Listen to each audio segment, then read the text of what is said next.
interrumpe. Bueno, en la clase de ayer, de antes de ayer, que realmente fueron como que 5 o 6 personas, por ahí les voy a compartir una foto que nos tomamos.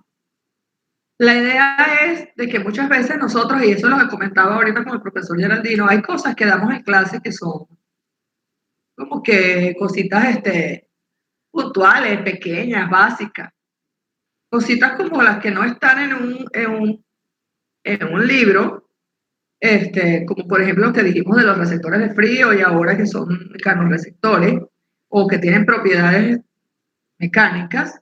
Entonces es importante por eso, porque si van a la clase y algún compañero no les comparte esa información de la clase, se pierden la oportunidad de probablemente acertar algunas de las cosas puntuales del examen. En la clase de antes de ayer evaluamos, vimos cerebelo y vimos sistema vestibular. Y el sistema vestibular, revísenlo bien, es muy importante, tiene muchas interconexiones con lo que es ganglios basales, cerebelo, corteza, y el cerebelo también tiene mucha interrelación con el sistema vestibular y nos permite ejecutar muchísimos movimientos y se median muchas actividades motoras finas que deben ser delicadas. Que no haya temblor intencional, se media en ese control vestibular, el tono muscular. Miren lo importante de lo que me está ocurriendo, que ya empiezo a tener las alteraciones de equilibrio solo por tener una discapacidad motora de mi miembro superior. Yo desde ayer, tengo que caminar con más cuidado, porque he perdido ya, y tan rápido he perdido, tengo que acoplar nuevamente lo que es mi ritmo de ejecución de la marcha, porque se pierde el grado de estabilidad completa y de equilibrio que se tenga, porque tengo ya un grupo muscular que está suprimido, y entonces los otros están tratando, o sea, me están sobresaliendo en fuerza muscular o están haciendo que mi cuerpo se vaya hacia otro lado. Eso por ejemplificar. Entonces ayer veíamos que el aparato vestibular muchas veces da síntomas o media actividades de equilibrio, de postura, dependiendo cómo esté la integridad de sus órganos, del órgano vestibular que está mediado o que está representado por los conductos semicirculares y por la mácula del utrículo del saco. Entonces, muchas alteraciones que podamos tener desde la parte externa del oído medio, del oído interno, perdón, donde están los conductos semicirculares, y propias alteraciones o locales del nervio o sistémicas por una enfermedad sistémica en el nervio, pueden provocar esas alteraciones o pueden provocar síntomas. Pero cuando ocurren síntomas vestibulares, muchas veces también se provocan síntomas auditivos. Y es que, como sabemos, el nervio o el paquete nervioso, el nervio no va solo, va con las ramas coclear adicionadas. Por eso es que se llama vestíbulo coclear. Entonces nosotros tenemos un nervio craneal que se llama vestíbulo coclear, pero que igual lleva inherente la parte vestibular con sus funciones y la parte auditiva con sus funciones. Para los médicos, determinar o discriminar muchas veces dónde está la afección. Si es auditiva o vestibular, algunas veces es complejo, porque ellos pudieran compartirse, o sea, muchas veces tenemos trastornos vestibulares, vértigos, desequilibrio, pero también tenemos tinnitus, alteraciones auditivas, y pueden ser muchas veces, o no porque esté lesionado el nervio auditivo, sino por cómo viajan cerca y pueden compartir de repente un proceso inflamatorio. La parte auditiva como tal la lleva el nervio auditivo de ese componente nervioso, y pues es básico, todos sabemos que la audición, entonces es esta propiedad que tenemos de captar e interpretar las vibraciones desde fuera, desde el medio externo, definidas por intensidades y la frecuencia de esos sonidos. Nosotros tenemos la capacidad entonces de detectar sonidos y posteriormente llevarlos por todas las estructuras del oído, como una onda viajera, hasta lo que es la fibra nerviosa que va a recoger la información. Okay. No solamente sonidos para escuchar música, para escuchar notas musicales o ruidos, que hay mucho ruido en el entorno y nosotros debemos modular ese ruido para que las estructuras óseas no se afecten.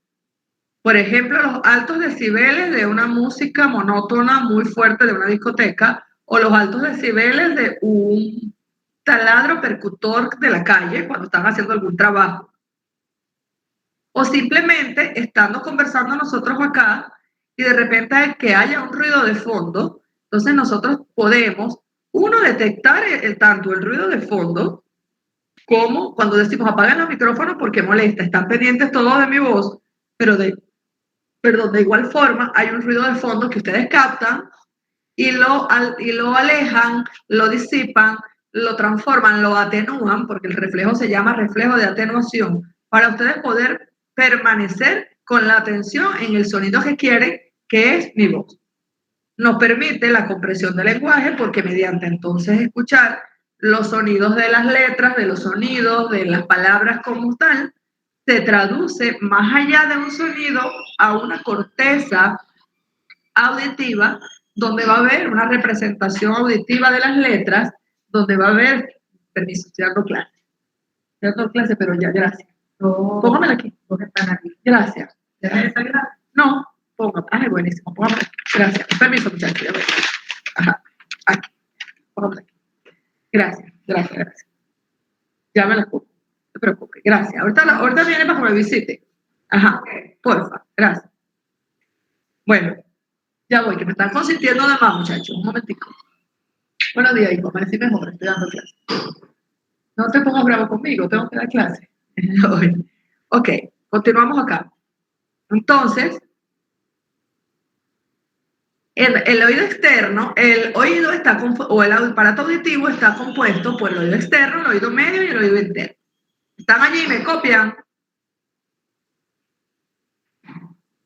Sí, doctora. Ok, déme retroactividad para yo saber que están conectados allí porque se les puede ir la luz a alguien o se puede ir el sonido, el audio, me avisa. Ok, entonces el oído externo está conformado por el pabellón auricular, ven esa antena que está representada ahí atrás, esa gran antena que capta todos los sonidos del ambiente, pasa esas ondas sonoras al conducto auditivo externo, transmitiendo esas vibraciones aéreas y las transmite a la membrana timpánica, que es nuestra primera parada para que esa onda continúe en su paso al oído medio, donde está la cadena de huesecillos, esto es anatomía, pero allí se amplifican las vibraciones de la membrana y se van a transmitir a la ventana oval, que es más pequeñita, por la cadena de huesecillos. Entonces, recibimos la información acá, toda la información sonora, las ondas en la membrana timpánica y se transmite al oído medio y al oído interno por la cadena de huesecillos. Eso como un engranaje va mandando información sonora, hecho vibración hacia el oído interno. Entonces, el paso o la vía, la membrana, tiene una propiedad que es cónica, tiene en su centro insertado el manubrio del martillo. Aquí, papá. El manubrio del martillo, el yunque, el estribo, la ventana oval. Esa es la vía de donde se transmite la información sonora. La articulación entre el yunque y el estribo hace que ese líquido coclear que está allí se mueva, estimula ese líquido coclear. Y la membrana timpánica y la cadena de huesecillos van a ajustar la impedancia de las ondas sonoras del aire con las vibraciones del líquido coclear. Se va a formar lo que se llama una onda sonora, ya lo vamos a ver en un ejemplo. Pero la información que viene desde fuera es una información muy cruda, así como le decía para los nervios, que teníamos que tener, para poder llegar a la corteza, teníamos que tener el tálamo que modulara y bajara la frecuencia o la intensidad de ese impulso nervioso. Así acá, nosotros tenemos que hacer, la cadena de huesecillos permite que se dé un reflejo de atenuación para preservar nuestros órganos internos auditivos. Entonces, los sonidos fuertes van a provocar la contracción del músculo estapedio. El músculo estapedio es el que tracciona el estribo hacia afuera y además provoca la contracción del músculo tensor del tímpano, que hace que se tire el manubrio del martillo hacia adentro. Esta asociación de funciones va a provocar, ¿verdad? Que este reflejo de atenuación se hagan fuerzas antagónicas y ocurra una rigidez de la cadena de huesecillos y va a reducir la conducción sonora de baja frecuencia. Y al disminuirlo, pues disminuye la intensidad de la transmisión acústica de baja frecuencia y permite que el oído no se lesione y que nosotros podamos entonces captar adecuadamente los sonidos. Por el reflejo de atenuación. Salen las preguntas de examen. El reflejo de atenuación de nuestro aparato coclear. Entonces, protege la cóclea de las vibraciones lesivas, enmascara los sonidos de baja frecuencia en los ambientes ruidosos, elimina el ruido de fondo y disminuye la sensibilidad auditiva de una persona frente a su propia voz. Esto es cuando, por ejemplo, estamos hablando, dando una charla, dando una conferencia, dando una clase, dando un seminario, y nosotros mismos, nuestra propia voz, no nos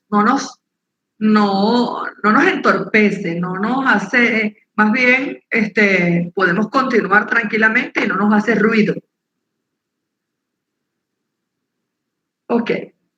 Al llegar al oído interno, todas estas vibraciones, está la cóclea en el oído interno, que es una espiral de 3 tubos enrolladitos por sus lados, está el laberinto óseo y el laberinto membranoso.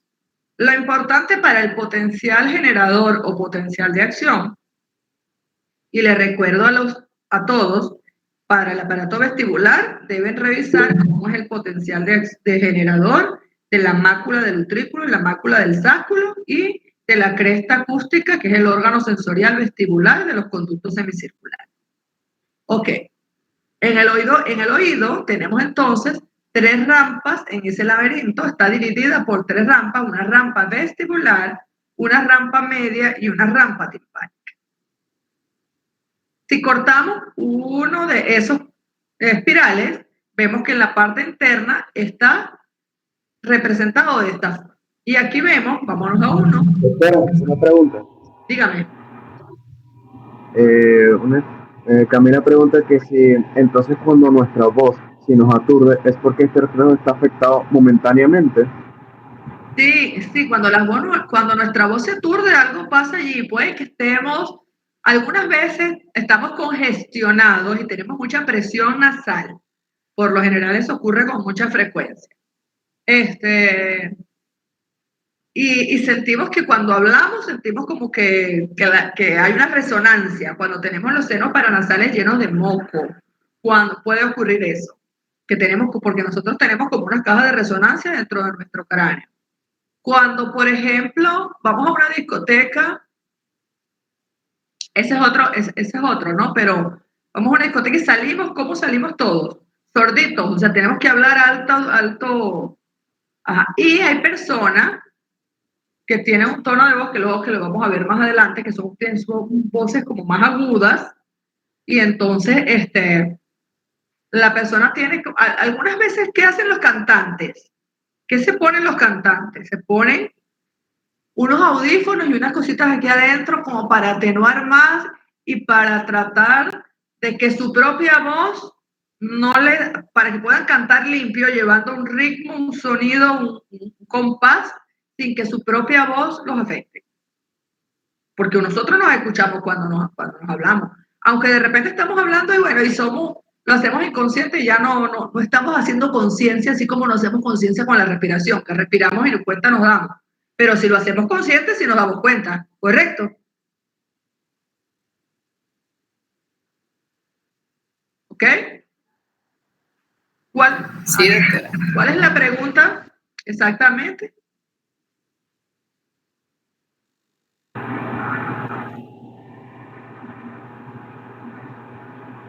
No escucho. Continúo. Sí, continúe, doctora. Ok. Entonces, dividimos el caracol en tres. En rampa vestibular, que es la que está arriba, la rampa media está, eso rojito que es el órgano de corte, es el receptor. O sea, el órgano de corte está aquí, entre la rampa media, bañado arriba por la rampa vestibular y abajo está la rampa timpánica. Vean la relación. Tenemos una estría vascular aquí, que es la que nutre, pues, alimento, irriga, inerva.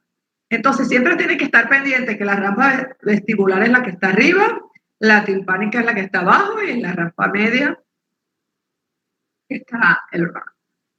El laberinto, las vibraciones se transmiten desde todo el cráneo hasta el líquido de la cóclea. O sea, nosotros podemos tener una vibración aérea que viene por las ondas sonoras que pasan por el conducto auditivo externo, pasan al oído medio y llegan al oído interno. Pero también tenemos vibraciones, si nosotros, por ejemplo, colocamos un diapasón o alguien, dense con un nudillo aquí en la cabeza.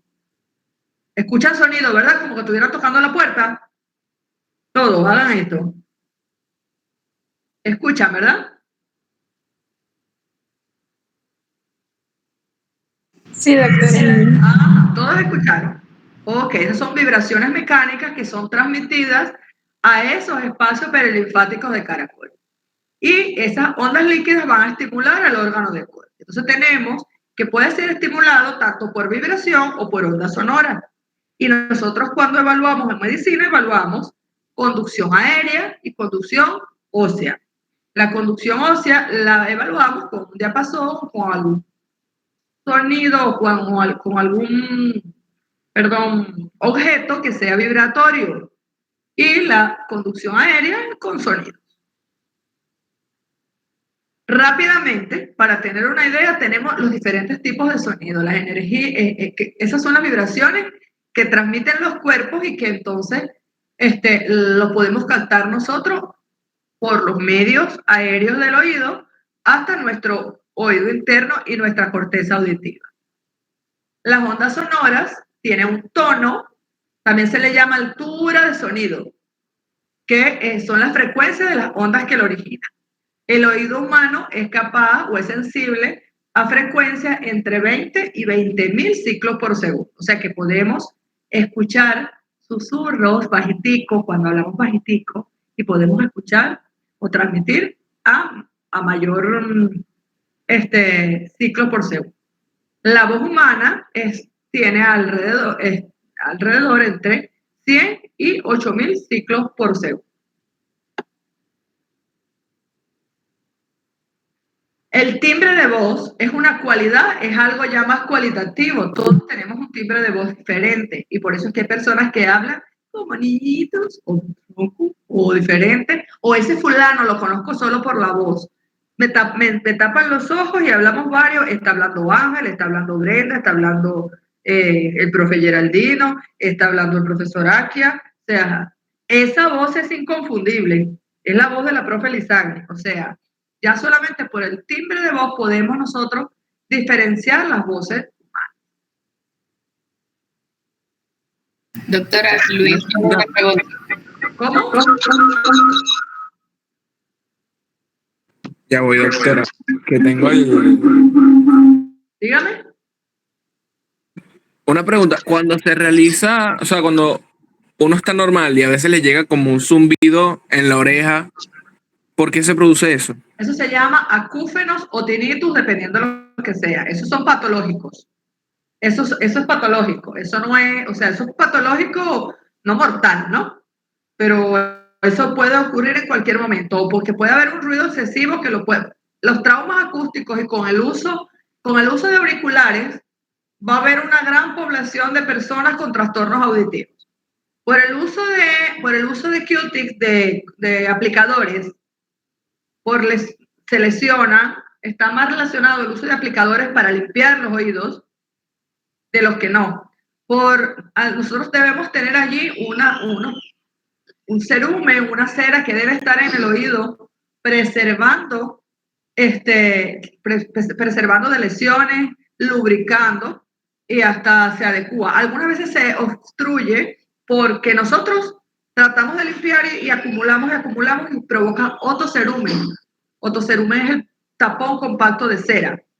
Eso lo provocamos nosotros o por personas que tengan excesiva producción de cerumen y se reseca, se llenan de jabón y luego se secan y pueden provocar algo de eso. Entonces hay muchas causas por las cuales podemos tener ruidos o sonidos diferentes como acúfenos y tinitos. Cuando es nervioso, el tinnitus que ocurre por una persona que tuvo un trauma acústico posterior a que le explotó un traquitraquia en el oído, quedó con una sensibilidad de que de repente un sonido pequeño le desencadena un ruido muy dañino. Entonces, los traumas acústicos son la causa más frecuente de sufrir de esos trastornos. Por lo general, también hay un trastorno que se llama presbiacusia o con la edad ocurre degeneración de todas estas células y de todo esto, de todo nuestro cuerpo, ¿no? Y así como tenemos presbicia para la vista, también tenemos presbiacusia y pueden aparecer cierto tipo de ruidos. Hay personas que tienen tinnitus para toda la vida y tienen que dormir con un radiecito para dormir, para poder inducir el sueño, porque el ruido no los deja. Entonces, lo cierto es que debemos hacer higiene auditiva, o sea, debemos tratar de limpiarnos los oídos con el codo, o sea, que nunca debemos limpiarnos los oídos. Y si lo que queremos es hacer aseo por fuera, con un dedo y una toallita muy delgada, la parte de afuera, nunca la parte de adentro. La parte de adentro se encarga, la propia cera se encarga de esa limpieza. Ok. Entonces, con el timbre de los sonidos diferenciamos las voces humanas y algunos sonidos. La intensidad de las ondas sonoras es la potencia del sonido y va a depender de la amplitud de la onda. La medida es el decibel. Muchos que saben de música, muchos músicos que estén acá, bueno, podrán saber un poquito más de ondas sonoras o de sonido. Las intensidades percibidas por el oído están entre 0 y 120 decibeles y una conversación normal aproximadamente 70 decibeles. Nosotros vamos a una sala de música, de una discoteca y los decibeles superan hasta duplican o triplican estos niveles normales de decibeles y de intensidad. Y cuando salimos de allí, por eso es que salimos tan perturbados a la hora de poder acoplarnos de nuevo a lo que es escuchar una conversación. Salimos como que estuviésemos sorditos todos, porque hay que volver a adecuar, a atenuar o a adaptar ese receptor. Entonces, esa onda sonora, miren que me viene de aquí del oído medio para el oído interno. Ahí está la ventana redonda, la ventana oval donde se articula el estribo, y esas vibraciones sonoras entran a la rampa vestibular desde la base del estribo.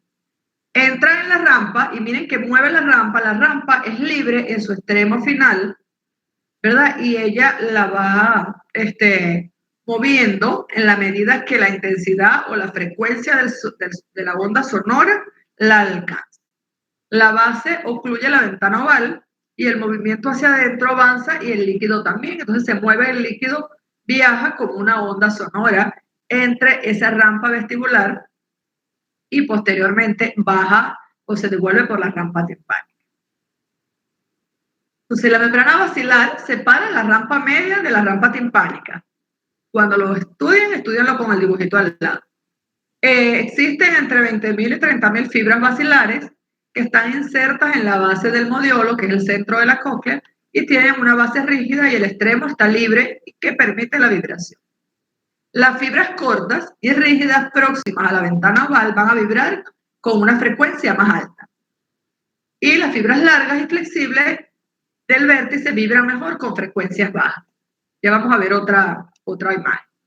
Entonces, desde la base del estribo, que viene el sonido, se introduce en la ventana oval, pasa la ventana, hace que la ventana redonda se abombe hacia afuera, y esa onda que penetra en la ventana oval tuerce, provoca torsión de la membrana basilar en dirección a la ventana redonda, provocando una onda viajera desde la membrana basilar hasta el helicotrema. Esa representación de la membrana basilar es igual acá. Una propagación de las ondas por la membrana basilar a alta frecuencia estimulan distancias cortas de la membrana basilar.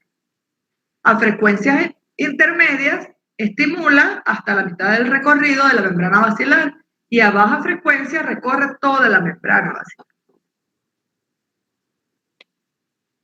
En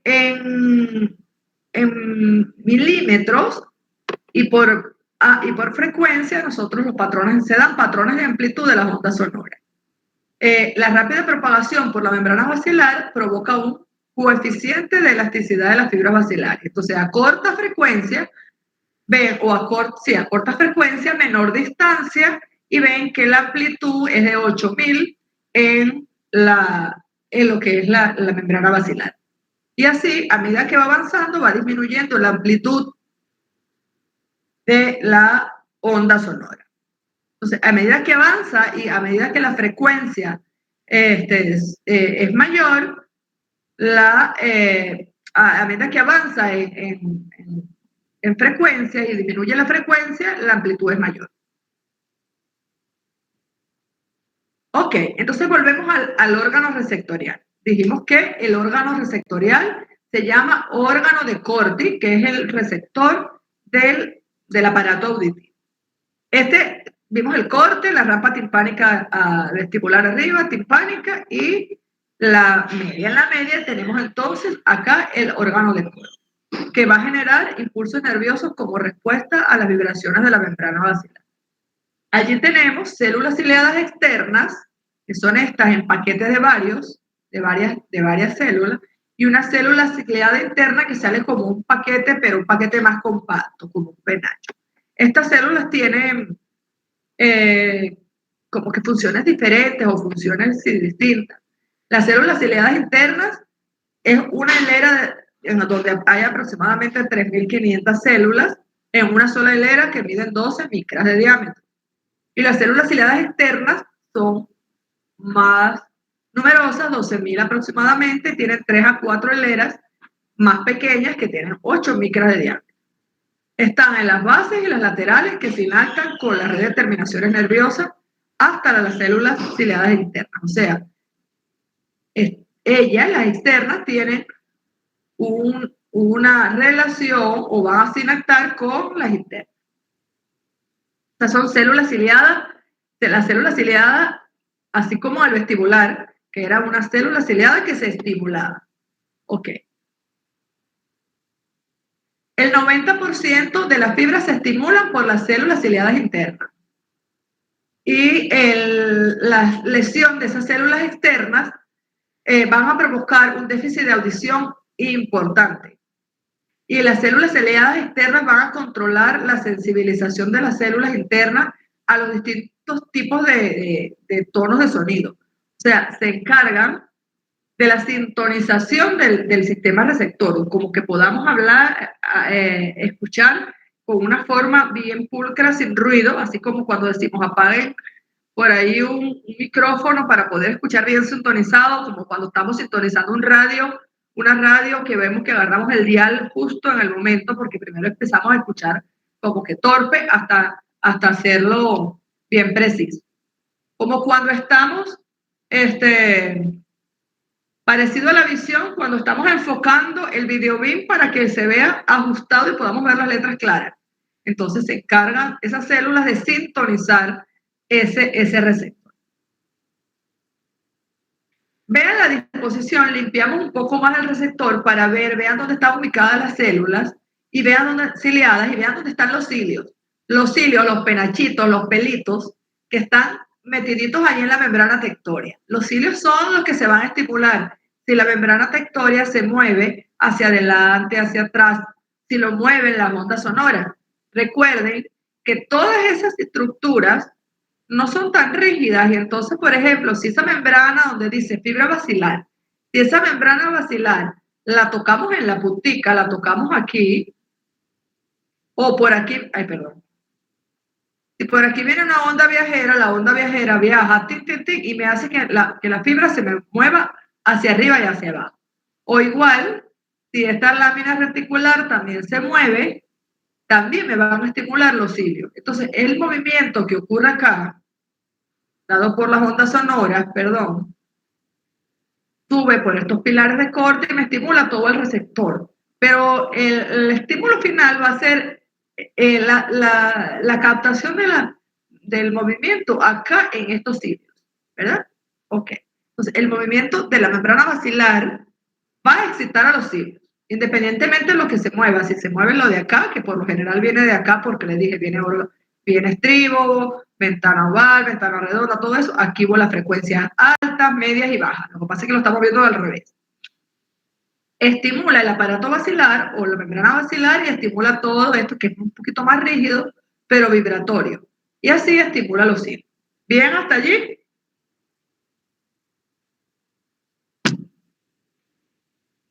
Sí, doctora. Ok, entonces esa célula ciliada tiene pelitos, tiene cilios pequeños, 100 estereocilios. Esos cilios se mueven en dirección a los más largos. Hay una transducción mecánica y se abren entonces entre 200 y 300 canales catiónicos positivos.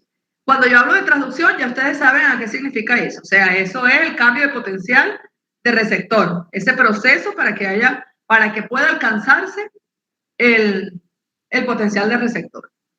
Entonces, ese movimiento hace que haya transducción mecánica, apertura de los canales catiónicos, el potasio alcanza la punta de los estereocilios y hay despolarización de la célula ciliar. Ese es el mecanismo de potencial de receptor o de potencial generador de la célula ciliar. Estas fibras basilares se inclinan hacia la rampa vestibular. Cuando esas fibras basilares se inclinan hacia la rampa vestibular, ocurre despolarización de la célula ciliar. Y cuando las fibras se inclinan en sentido opuesto a la rampa vestibular, se hiperpolariza la célula ciliar. Entonces, ojo con esto que es pregunta de examen. Siempre el potencial de receptor o el mecanismo de potencial receptor va a ser el movimiento o la inclinación en sentido de las fibras basilares hacia la rampa vestibular, no a la rampa timpánica, no a la rampa media. Las fibras basilares se inclinan hacia la rampa vestibular. Cuando eso ocurre, hay despolarización. Y si las fibras se inclinan en sentido opuesto a la rampa vestibular, ocurre hiperpolarización. Entonces, el potencial de receptor es alternante porque siempre va a haber, como hay una onda viajera que va y viene, el potencial va a ser alternante. Y de igual forma que en el aparato vestibular, el potencial de receptor es un potencial alternante. Entonces, respecto a la inclinación de la rampa basilar de la fibra basilar a la rampa vestibular. Ese potencial de receptor alternante estimula las terminaciones cocleares y hacen sinapsis en la base de la célula ciliar. Se dice que allí también hay un neurotransmisor involucrado que se llama glutamato, que está allí implicado. Entonces, este es el potencial de receptor. Hay una teoría que lo van a ver en el libro, lo van a conseguir en el libro, lo van a revisar bien. Hay una teoría que cada vez cobra más fuerza, es una teoría de mecanismo de potencial de receptor y que tiene mucho, que es muy probable, que es muy planteable, muy razonable. Nosotros tenemos algunos líquidos que viajan dentro de esa espiral. Y esos líquidos que viajan dentro de la espiral tienen sodio, potasio, tienen electrolitos que nos van a mediar o que nos van a dar un patrón electroquímico allá dentro de eso o una propiedad electroquímica que van a tener dentro de esa espiral. Lo cierto es que la célula ciliada va a estar en su superficie bañado por un líquido diferente al de la base. Y esa diferencia de potencial de los electrolitos que tienen en la superficie o que tienen la base pudiese ser la propuesta para un mecanismo de potencial de receptor que se llama potencial endococlear. Entonces, la rampa media está llena de endolinfa. La endolinfa es altamente rica en potasio, en concentraciones de potasio, y en menor cantidad tiene concentraciones de sodio. La rampa vestibular y la timpánica, por su parte, tiene perilinfa, que tiene menos potasio y tiene más sodio. Entonces, esa diferencia entre endolinfa y perilinfa tiene un potencial eléctrico de más o menos 80 milivoltios. El potencial de la rampa media interno es positivo y el potencial externo es negativo. Esto se llama potencial endococlear. Se dice que hay un transporte continuo de potasio hacia la rampa media porque tenemos la estría vascular que le dije que es la que se encarga de estimular, de irrigar, de nutrir allí a ese aparato, a ese órgano de Purkinje. Es planteable además este potencial porque cuando nosotros tenemos deshidratación, alteraciones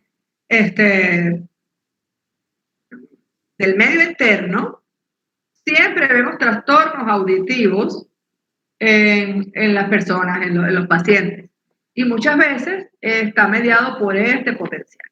Entonces vemos aquí, ¿dónde está? Vemos que la parte superior está bañada por la rampa timpánica, tiene un abajo, y la rampa media tiene otro.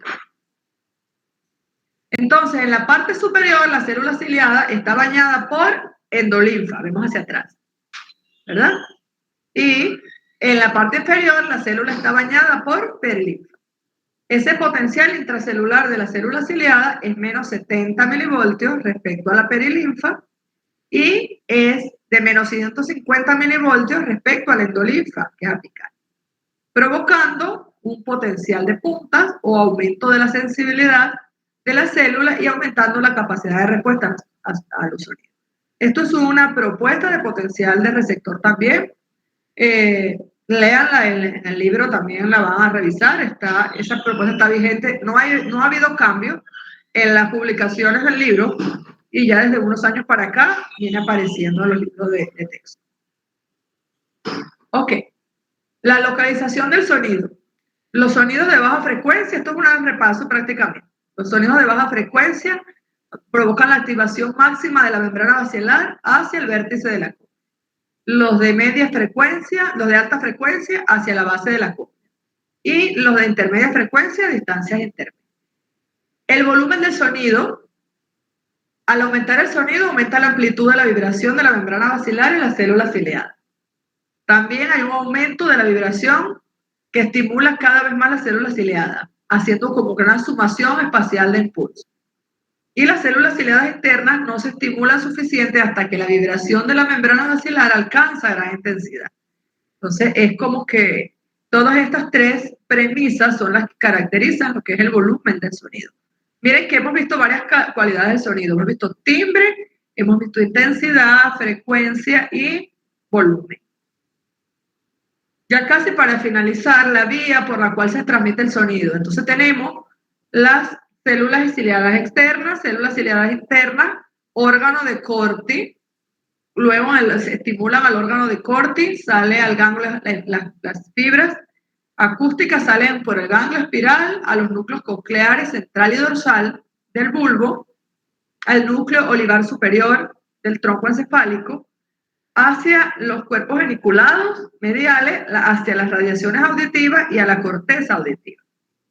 Pero realmente esta imagen que les pongo es para que vean en las vías el grado de entrecruzamiento que tienen las vías o de conexión del lado derecho con el lado izquierdo. Tenemos entonces que la vía acústica se cruza en ambos oídos o se transmite en ambos lados del cerebro, porque se cruza en el tronco encefálico, en el cuerpo trapezoide, en la comisura de Proust y en la comisura que conecta los tubérculos cuadrigéneros. Y esto permite que nosotros podamos escuchar ambos oídos en ambas cortezas auditivas. Por eso es que si tenemos lesión de un solo oído, el otro oído lleva la información a ambas cortezas auditivas. Además, tiene otras conexiones hacia el cerebelo, hacia la médula, hacia las áreas de asociación auditiva y el sistema reticular activado. Entonces, en la circunvalación temporal superior y en el borde lateral del lóbulo temporal está la corteza auditiva. La primaria va a recibir el sonido grueso, la información directa desde el cuerpo geniculado medial. Pero en la corteza de asociación auditiva va a recibir la información de la corteza auditiva primaria y las áreas de asociación talar. Allí van a estar ubicadas las lesiones corticales o el asiento de las funciones corticales del aparato auditivo o del sonido. Cualquier tumor que esté ubicado allí, cualquier EBC, cualquier isquemia cerebral o hemorragia, en ese lugar puede provocar entonces trastornos auditivos. Podemos tener sordera nerviosa cuando tenemos la afectación de la cóclea o del nervio auditivo, y podemos tener sordera de conducción cuando son las estructuras anatómicas que transmiten el sonido las que están afectadas. Por ejemplo, un otocerumen, un tapón de cera, nos provoca una sordera de conducción, aunque el otro oído nos va a hacer escuchar, pero por ese lado vamos a tener disminución de la audición. Cuando tenemos una infección por algún virus, por ejemplo, podemos, por algún fármaco como los aminoglucósidos que tienen predilección por los nervios auditivos, también puede quedarnos una afectación o una sordera nerviosa. Y hay muchos otros síndromes. Hay síndromes del complejo TORCH, del complejo TORCH, que es que son varios virus o bacterias que durante el embarazo pueden afectar al feto y entonces nacer con algún tipo de sordera. Pueden haber también algunos complejos sindromáticos, o sea, un síndrome de fulano de tal, entonces, que cursa con sordera, que cursa con falta de un dedito, que cursa, entonces la persona ya podemos predecir que pueden salir con algún tipo de sordera congénita. Doctora, disculpe, no se le ve la lámina, ¿yo? Es que ya terminamos. Ah, ok. Okay. Ya dejé de compartir. Disculpe mi facha, no me da, todavía estoy practicando para ver cómo me maquillo con la mano izquierda. La verdad es que tengo la manito metida por aquí dentro de la chaqueta. Y bueno, voy a descansar. Estudien, vayan llevando todo el día. Mañana vamos a ver corteza para dejar listo todo lo que es. Mañana no, vamos a ver corteza, no, vamos a terminar con los sentidos. Vamos a terminar con los sentidos mañana y corteza lo vemos el lunes. Y bueno, nos conectamos siempre a las 8 de forma que me dé tiempo asearme con un poquito de calma. Lo que tengo que tener es mucha paciencia para no golpearme mi brazo. Hey, profe. Estudien bastante, que tenemos que ver. Hay un compromiso. El compromiso mío lo tiene. O sea que afortunadamente, pese a que tengo molestia, voy a estar aquí para terminar lo que le falta. Necesito el compromiso de ustedes porque como es final de semestre, tenemos que tener todo a tiempo. Tengo que buscarme igual, si necesito de Ángel para que me ayude a lo de las notas, a pasar en el sistema. Ángel, yo sé que cuento contigo, porque sobre todo para trabajar un poco más rápido. Pero necesito el compromiso de ustedes para que casi nadie vaya a reparación o nadie vaya a reparación en el nombre de Dios. Yo sé que este es el parcial donde ustedes se recuperan enormemente, pero sí lo pueden lograr, así sea online, claro que lo podemos hacer. Si ustedes estudian todos los días, yo les voy dando por acá, que no sean 44 los conectados mañana, sino 80 o los 158, y vamos a terminar el semestre muy bien. Con la ayuda de ustedes, yo sé que es por ustedes que lo estamos haciendo, porque no es fácil. Ya a mí me vienen vacaciones y yo no quisiera irme de reposo. Chao. Estudien mucho. Gracias, doctora. Muchas gracias, doctora. Chao.